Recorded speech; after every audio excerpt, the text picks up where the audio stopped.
What's up guys, welcome back to my channel Dale Does Stuff. Today's video we're checking out the 2025 Honda Civic Si. I've only had it for 3 weeks now and I gotta say she looks pretty good.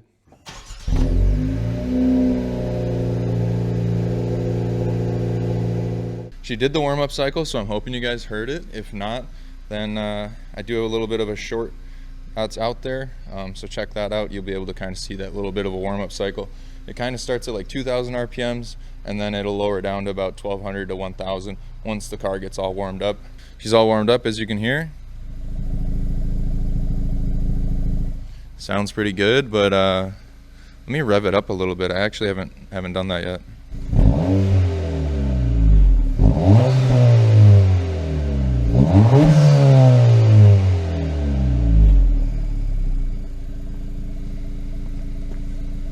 Alright, so you might not be able to actually hear that from the backside, so I'm going to bring you guys up front with me. You can hear actually the turbo here.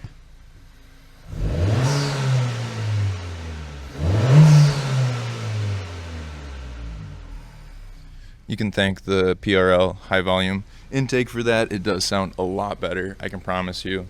It's a lot bigger too. It's a lot. It's nice. Takes in a lot more air. I've already noticed it just from the few days I've had it installed. I love it. All right, well, without further ado, let's go for a little bit of a cruise and show you guys what it's like to drive.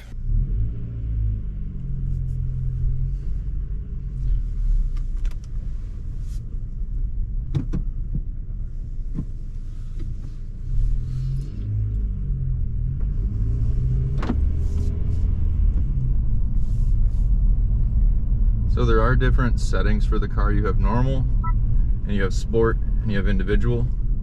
I do notice a little bit of a difference between normal and sport, but I hate that sport has the fake engine noise. So I just go to individual and do my own thing there and make sure that there's no fake engine noise. I'm actually going to disable it, so if that's something that you're interested in, I will make a video so that way you guys can kind of see how to do that, because I don't need fake engine noises. I want the real thing. It does rev match, as you can tell. I like it on the downshifts because it's just smoother, you know?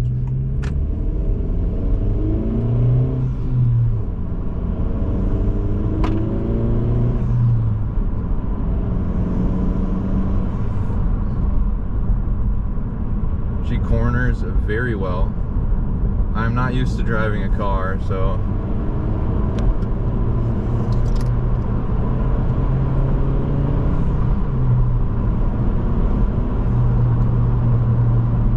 these windy roads fast is extremely fun.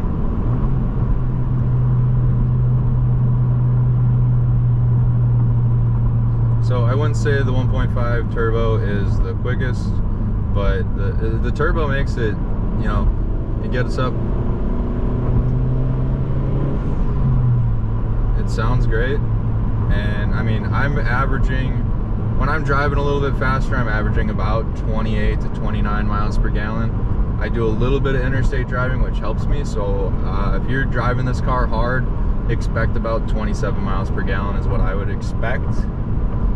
I don't have this car tuned. It only has the high volume intake by PRL. I do have the resonator delete, so we are going to be installing that here shortly. And I will also be doing my first oil change. I'm at almost 1,200 miles right now, so probably about 1,250 I'll be doing an oil change. I have all my oil, and I got Wix oil filters instead of Honda oil filters. I just prefer them, so pretty excited to kind of see that. Some people recommend, actually I shouldn't say this, Honda, from what I've been told online on Reddit, from what I'm reading, is they'll turn away people who aren't within 15-10% of their oil change. They recommend 10,000 miles. I think that's crazy. I was told they put additives in their oil to help the break-in period, and you know, whatever. I'm gonna put my oil in, I'm gonna check it out. I just want to look at it, you know, whatever. I don't think it's gonna hurt anything. But for the break-in period of this car, which I thought was actually pretty interesting, they don't recommend going over 4,000 RPMs, 50% throttle for the first 600 miles, and then for the first 200 miles, no sudden braking. So that's just kind of a quick in what the break-in cycle was like. I did that for the first 1,000. I didn't want to, you know, test my limits, so I just did it for the first 1,000 to kind of get used to the car, get everything braked in. Oh my god, get everything broken, and go from there. But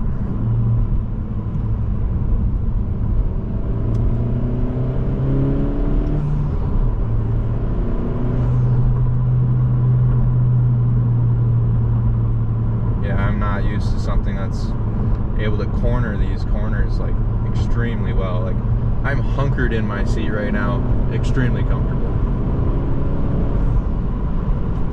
I hope you guys can hear that. I know there's a little bit of engine noise. Everything's off right now, but that intake.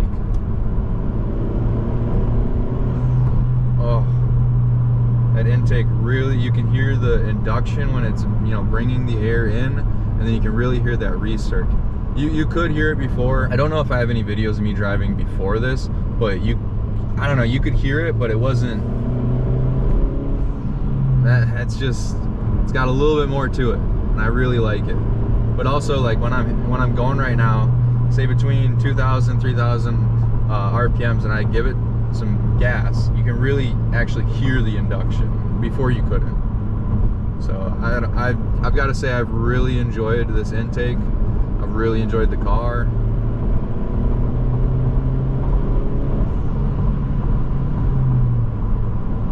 And I mean, I've still got 2 more gears that I'm really not even playing with. So all in all, I love this car. If you're looking for a fun commuter car, I highly recommend it. This car is not by any means fast. I think 0 to 60 was 6.6, 6.7.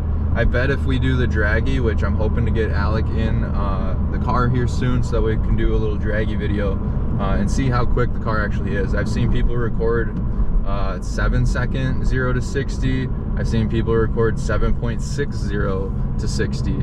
So I don't really know what to believe. I haven't tested it out myself, and I would like to. So I wasn't expecting this car to be extremely fast. I knew the specs before getting into it.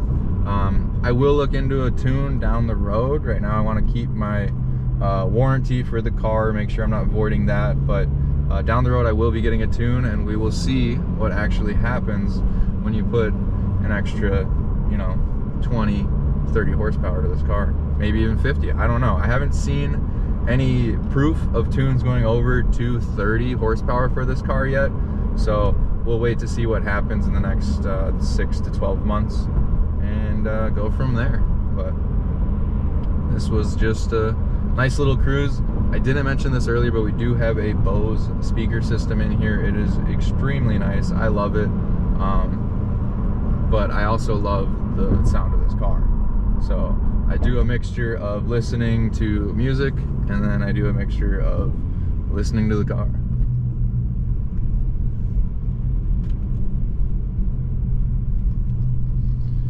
Beautiful weather here in Wisconsin. Beautiful, beautiful weather. Can't complain whatsoever. Alright, so I was in normal mode.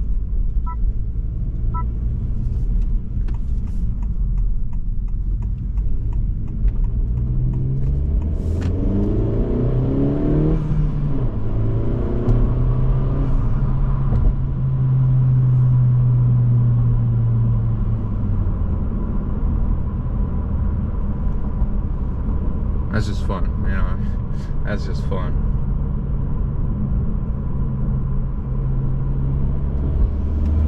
You hear that? Oh, I mean, that's all I was looking for. I was not looking to buy a $40,000 car that's extremely fast. I wanted a commuter car for now that's gonna get me by, let me have fun, and do some modifications too. As you've seen, this car is all blacked accents now. I love the way the steering wheel looks. This shift knob is absolutely amazing, especially being in Wisconsin right now. Like, the insulated shift knob is needed. I mean, it's 20 degrees right now, and I think Monday is supposed to be negative like 4. I'm not trying to deal with a metal shift knob, because that stock one was metal on top, and it definitely made my hands cold.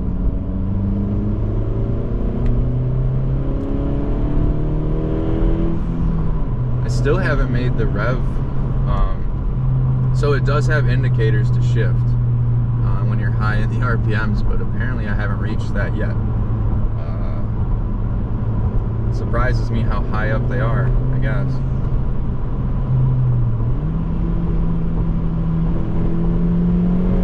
There they are. Wow. Is that like 5,500 RPMs when that actually started going yellow? So, interesting.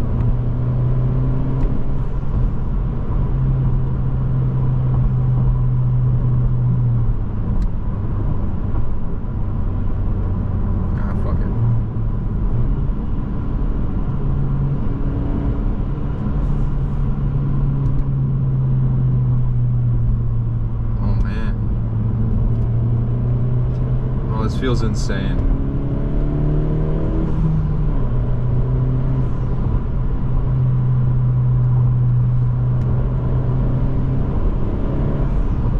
Wow.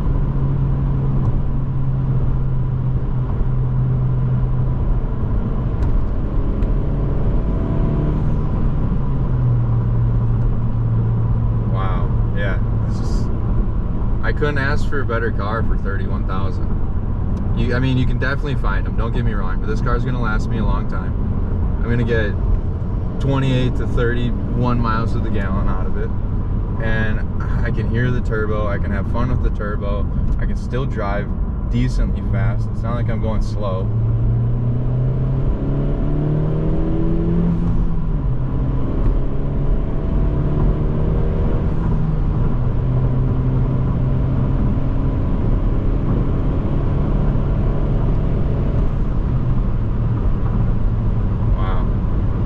That's just fun.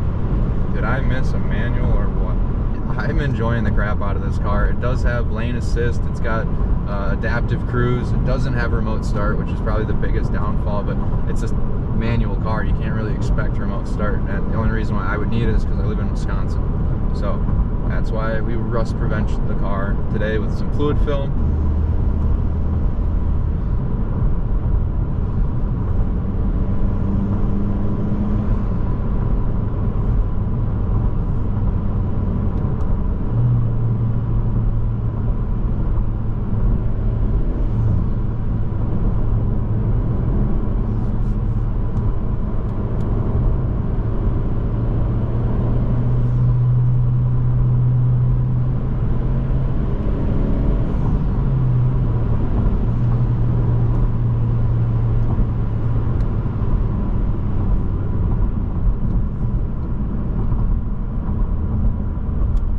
Alright, so that'll be kind of the fun little cruise that I got to do, and yeah, that's about it.